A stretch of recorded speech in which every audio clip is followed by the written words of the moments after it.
नमस्कार दोस्तों, मैं हूं सौर्या बैम्स। और अगर पिछले कुछ दिनों से इलेक्टिव कोर्स रजिस्ट्रेशन को लेकर आप भी परेशान थे तो अलार्म से बैठिए, ये अपडेट आपके लिए ही है।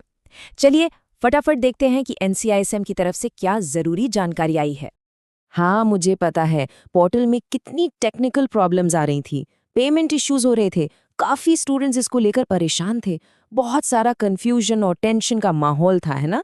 लेकिन अब आप सब राहत की सांस ले सकते हैं। सबसे बड़ी गुड न्यूज़ ये है कि रजिस्ट्रेशन की जो लास्ट डेट है वो बढ़ा दी गई है। जी हाँ, अब टेंशन लेने की कोई ज़रूरत नहीं है। तो ये आखिर खबर आई कहाँ से? देखिए, ये सारी इन्फॉर्मेशन सीधे एनसीआईएसएम के ऑफिशियल नोटिस से है, इसलिए इसमें कोई कंफ्यूजन की गुंजाइश ही नहीं है। स्क्रीन पर जो आप देख रहे हैं ये वही ऑफिशियल नोटिस है। ये 27 फरवरी को आया था और आगे हम जो भी डिस्कस करने वाले हैं वो सब इसी डॉक्यूमेंट पर बेस्ड है ताकि इन्फॉर्मेशन बिल्कुल एक्यूरेट रहे। अच्छा, इस नोटिस में ना दो बहुत इंपॉर्टेंट चेंजेस हैं। ये हर स्टूडेंट के लिए जानना जरूरी है। चलिए एक एक करके इनको समझते हैं। तो सबसे पहला और सबसे बड़ा चेंज वो है डेडलाइन। जो लास्ट डेट पहले 28 फरवरी थी उसको अब काफी आगे बढ़ा दिया गया है और नई तारीख है 31 मार्च। हाँ, एक छोटी सी चीज है, नोटिस में गलती से 31 मार्च 2026 लिख दिया है, लेकिन आप सब जानते हैं कि ये 2024-25 सेशन के लिए है, तो इसको 31 मार्च 2024 ही समझें। ये एक टाइपो है, इस पर ज्यादा ध्यान नहीं देना है। अब आते हैं दूसरे इंपॉर्टेंट चेंज पर, और ये बहुत जरूरी है। जो पुराना पोर्टल था ना, वो अब काम नहीं कर रहा। रजिस्ट्रेशन के लिए अब सबको एक नए पोर्टल यूआरएल पर जाना है। ध्यान से सुनिए, ये है elms.aush.gov.in।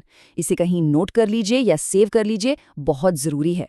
तो सवाल उठता है कि ये चेंजेस हुए क्यों? क्योंकि एनसीआईएसएम ने खुद नोटिस में माना है कि उन्हें स्टूडेंट्स की तरफ से टेक्निकल और पेमेंट इश्यूज के बारे में क्वेरीज मिल रही थी। तो ये देखकर अच्छा लगता है कि चलो स्टूडेंट्स की बात सुनी जा रही है।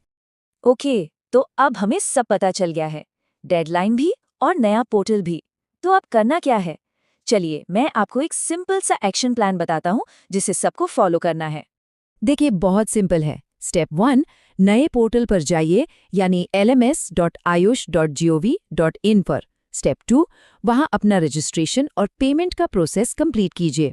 और सबसे इम्पोर्टेंट स्टेप 3, ये सारा काम 31 मार्च यानी नई डेडलाइन से पहले पहले कर लेना है। बस इतना सा काम है। तो दोस्तों, ये थी एनसीआईएसएम के नए नोटिस की पूरी क्लियर कट जानकारी। मैं उम्मीद करती हूँ कि अब रजिस्ट्रेशन को लेकर जो भी कंफ्यूजन या टेंशन था वो सब दूर हो गया होगा। और देखिए, अगर ये इन्फॉर्मेशन आपके काम आई है तो इसको अपने दोस्तों के साथ, क्लासमेट्स के साथ शेयर करना बिल्कुल मत भूलिएगा। यह हम सबकी जिम्मेदारी है कि किसी का भी ये इम्पोर्टेंट अपडेट मिस ना हो। मैं हूं सौर्या बीएमएस और मेरी कोशिश हमेशा यही रहती है कि एसिस कम्युनिटी के लिए चीज़ों को आसान बना सकूं। आप मुझे कमेंट्स में ज़रूर बताइए कि आगे और कौन से टॉपिक्स हैं जिन पर आप ऐसी ही क्लियर डिस्कशन चाहते हैं। तब तक के लिए अपना ध्यान रखिए। धन्यवाद।